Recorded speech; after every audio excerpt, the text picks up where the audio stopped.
most damaging behavior on Wall Street, in some cases the least ethical behavior on Wall Street, wasn't illegal. And Matt Taibbi points out, yeah, Obama is a great lawyer, and he knows how to twist the words. He says some of the worst behavior wasn't illegal is true, but much of it was. Listen to what they let these guys off with, okay? He says some of this was very illegal.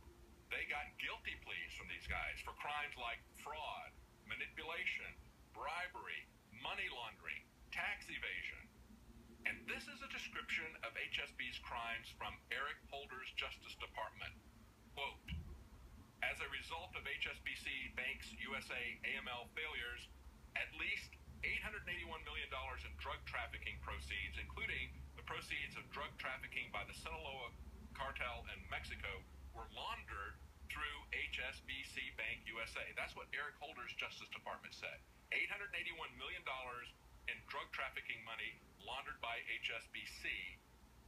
And he says, you might remember, this is Matt Taibbi saying, you might remember the Sinaloa cartel had ISIS-style torture videos. But HSBC laundered their cash.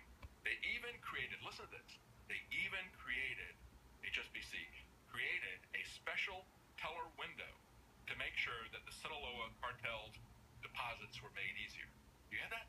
They got their own special teller window. The people who were making ISIS-like torture videos, this drug cartel, they were laundering their money and had a special teller window for them.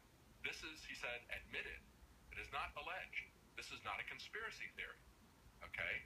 This is criminal activity of the highest order that Eric Holder let go for his former, now current clients. Okay? And I would argue they were his clients all along.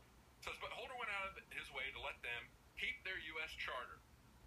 He gave their executives a grand total of 0 days in jail, $0 in individual fines, and then listen to, and he points out, this is HSB laundering money for guys who chop people's heads off with chainsaws. And then the last thing that they did was they called these fines remedial payments. And that allowed them to write them off as tax deductions. So even though they claim they get a $7 billion fine at Chase, they get $245 billion of it as a tax write-off. Isn't it great to have friends in high places? This is what's going on in our corrupt government.